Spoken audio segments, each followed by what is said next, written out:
Hello everyone, today I will tell you about the movie Godzilla vs. Kong: The New Empire. Enjoy watching! The film begins in a hollow earth inhabited by prehistoric animals. The mighty Kong lives there. Despite his size, the king of primates is pursued by a pack of predators. Kong gives battle near a cliff. The leader falls into a hole, after which the monkey activates the second trap with a log. Having covered the predators with stones, Kong tears the carcass in half, drenching himself in green blood, after which the escaped predators run away. Having washed himself, Kong feasts in a cave, distracted by a broken tooth and an impudent lizard stealing food. Suddenly, he hears a roar similar to his own, and goes to look at his relative. But the source of the noise turns out to be a banal mockingbird toad, upsetting the lonely primate, the last of its kind. The story moves to the surface. Dr. Eileen, an employee of the Monarch organization, says that Kong and Godzilla divided the territory after their last meeting. The primate lives inside the planet, and the lizard lives on the surface. Godzilla jealously guards his territory from other titans. After another victory, he goes to sleep in a nearby coliseum. The Monarch's observation post in the hollow earth detects a passage to an unexplored area that has opened up after a collapse and a strange signal, which Eileen reports. Her adopted daughter, Dia, the last of the Iwi tribe, the Aborigines of Skull Island, where Kong comes from, experiences hallucinations caused by the signal. In trance, a deaf-mute girl draws 3 mysterious figures. At home, Eileen realizes that they coincide with the signal graph from the floor of the Earth. To figure it out, Eileen goes to visit an old friend, Bernie, who hosts podcasts about the Titans. In exchange for help, Bernie wants to go to the Hollow Earth. The conversation is interrupted by a message from the Monarch. Godzilla comes out of hibernation. The Titan gets out of the Coliseum and wanders along the Tiber, growling for decency at the helicopters that are bothering him like gnats. The Monarch finds out that the reason for Godzilla's concern is Kong. He is worried about a bad tooth, and humans are the only dentists he knows. The best veterinarian, Trepper, is called in for treatment. He attaches cables to the bad tooth, pumped with Kong's sedatives, and a couple of minutes later pulls out the fang by the roots. In its place, new teeth are inserted from a polymer composite. Bernie puts forward a theory that the mysterious signals from the depths are a call for help. To understand the root causes, the Monarch equips a group led by Eileen. At this time, Godzilla reaches France, where he destroys the reactors of a nuclear power plant in order to feed on radiation. The aircraft attacks him with combat aircraft, annoying him. Titan destroys the annoying drones with an energy burst. Having flown through the portal, people find themselves in a prehistoric hollow Earth. Having reached the observation post, they see that it has been destroyed, and the personnel have died.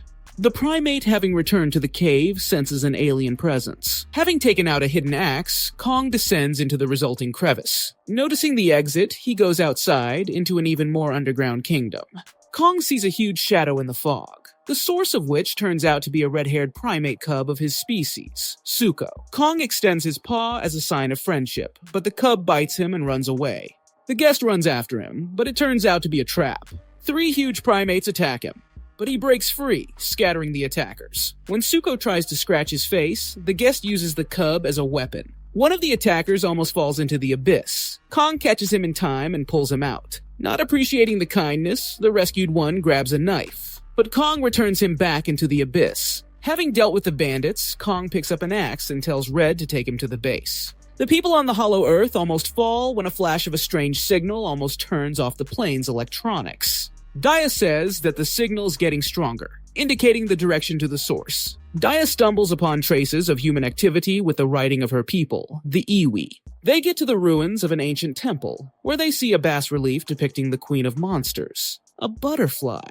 A glowing dragonfly tells Dia to turn on the irrigation system. The flow of water leads them to a giant organic wall that reacts to touch. Having broken through it, Dia finds a passage into the dungeon, just like in her dreams. Electrified Godzilla crosses Spain towards the sea. Having reached the water, he dives. The submarine, observing the swim, determines that he is moving towards the Arctic Ocean, where, according to the Monarch, the Titan Tiamat lives. In the underground kingdom, Suko brings Kong to the shore of the lake. The cub invites him to drink and cool off, but it is a trap. Another Titan lives in the water. The snake attacks the primate, wrapping its tail around him and dragging him into the depths. But Kong breaks free and quickly deals with the aggressor. Frightened, Suko runs away, but stumbles over a thrown axe. He is afraid that Kong will punish him, but he does nothing, even allowing his hungry relative to rely on the water snake. A human submarine in the Arctic Ocean witnesses a battle between Godzilla and Tiamat. An underwater serpent envelops the lizard, restricting its movement and covering its face. But when Godzilla activates an energy beam, the remains of the enemy float to the surface. Eileen's group, going deeper into the cave, is captured by the local natives of Ivy. They bring them to their settlement, where strange energy installations are visible, feeding portals to the surface of the planet. The natives silently examine the strangers until the queen appears. Ivy brings Dia to her, having seen a girl tribesman capable, like them, of communicating telepathically. Having read the history of her life, the queen orders to release the prisoners, for they are not enemies. Then they are led to the Museum of Natural History, illuminated by a glowing liquid. Bas reliefs tell the story of the confrontation of the ancient titans. Once the king of the primates, Scar, led his people to the surface to capture it, but was defeated by Godzilla. The lizard imprisoned the king in the underworld. But the hour of the final battle has not yet come. It begins when the tribe's lost child returns home and awakens Godzilla's butterfly ally, Mothra. Zuko leads Kong across a bone bridge shaped like the spine of a dead giant. They soon arrive at a tribe of giant apes toiling under guards for the benefit of their king. A proud Kong descends to offer his aid. When a disgruntled guard growls at him, Kong punches him in the jaw. Kong's roar of victory attracts the attention of the orangutan king, Scar. He climbs down from his perched throne to look at the contender for alpha male. The two primates prepare to fight. Kong with an axe, Scar with a bone whip tipped with a crystal. The king dodges, striking. He manages to snatch the axe from the challenger and put a noose around his neck. Kong throws it over himself, ready to continue the fight. However, the king, sensing that he is losing, orders his assistants to block the lava flow with a stone. Behind it is a dungeon for the Titan Shimo, which the orangutan controls with the help of the crystal tip, causing pain in case of disobedience. The captive dinosaur attacks Kong with his breath, knocking out the axe and freezing his paw. Realizing that he is losing, Kong runs away into the cave shown by Zuko, leaving the axe as a trophy to Scar after the fight. The king's henchmen pursue the wounded Kong on the ground. Kong lures them into a trap, but they notice the stretched rope and step over it. However, stones suddenly fall from above on their heads. Zuko activated the trap, and exhausted Kong and his assistants leave, not noticing how a survivor gets out of the rubble. Watching them, Scar's lackey finds a native village and portals to the surface. He goes back to tell the king about this. Trapper notices frostbitten paws and realizes that his nerves are damaged. The veterinarian offers to apply a prosthesis from a secret project, the prototype of which is stored in the armory of the observation post. Scar, having learned about the portals, saddles Shim and sets out with the retinue on another campaign of conquest. On the surface, Godzilla, having devoured Tiamat's energy reserves, rises to his full height. Trapper transports a cybernetic prosthesis from the armory to the native village by plane to strengthen Kong. Zuko reports that Scar is on the way.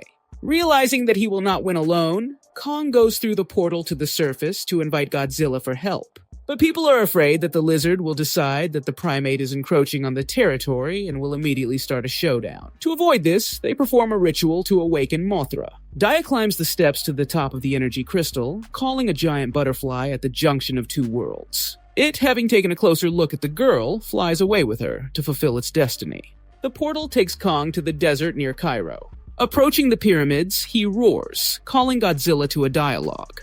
The lizard, being on Gibraltar, hears the call and responds, covering the distance by sea and not paying attention to the pathetic human bridges. Pumped up with doping, Godzilla is eager to fight, ignoring Kong's attempts to explain. The primate throws sand in the lizard's eyes, but this does not save him from a powerful throw over himself. Kong delivers a mecha uppercut to the new prostheses, arranging ground and pound afterward. Kong drags the knocked-out lizard by the tail to the portal, not noticing how he woke up, and activates energy breath. The monkey is forced to flee from the beam. In the raised curtain of sand, Godzilla sneaks up closer and knocks his opponent over, trampling him into the ground. The shining butterfly calls for uniting in order to defeat a common enemy together.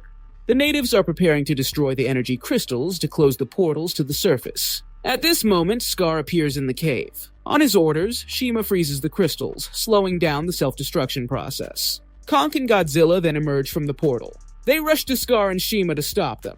However, the united crystals change the gravitational fields, causing the battle to take place in zero gravity. Scar skillfully uses a whip and an axe, attacks Congo while the lizards are squabbling with each other. Motro, who arrived in time, entangles Scar's henchmen, who are attacking the plane with silk. Even the red-haired cub does not lag behind, accurately throwing stones. Shima activates Frost Breath, almost turning Godzilla into ice. Only Mothra's intervention saved the lizard. Butterfly also saves the plane when gravity suddenly returned. But the rest of the Titans, on the contrary, were pulled into a portal to the surface. They find themselves in the ocean near Rio de Janeiro. Shima's breath freezes the oncoming wave. Scar tells the dinosaur to continue freezing, but Kong's precise blow knocks the king down. Godzilla attacks Shima, preventing Sub-Zero from cosplaying. The monsters continue to throw each other, destroying dense urban development along with the population. Godzilla, having missed Scar with the beam, grabs the whip with his teeth and bites it, releasing the crystal. Godzilla helps Kong, whom Shima is trying to freeze. The dinosaur does not suspect that Scar has lost the painful crystal. While the older primates fight, trying to get hold of the crystal, Zuko appears with an axe and chops it. Kong and Godzilla throw Scar with powerful blows until Shima realizes that he is free and takes revenge on the tormentor for many years of captivity, freezing him. Kong throws the ice cube to the ground, arranging a fatality. Motro returns Dia Eileen and flies off to restore the protective shroud at the entrance. Kong, Shima, and Zuko return to their tribe, and Godzilla, curled up in a ball in the Colosseum, falls into hibernation. This is where the film ends.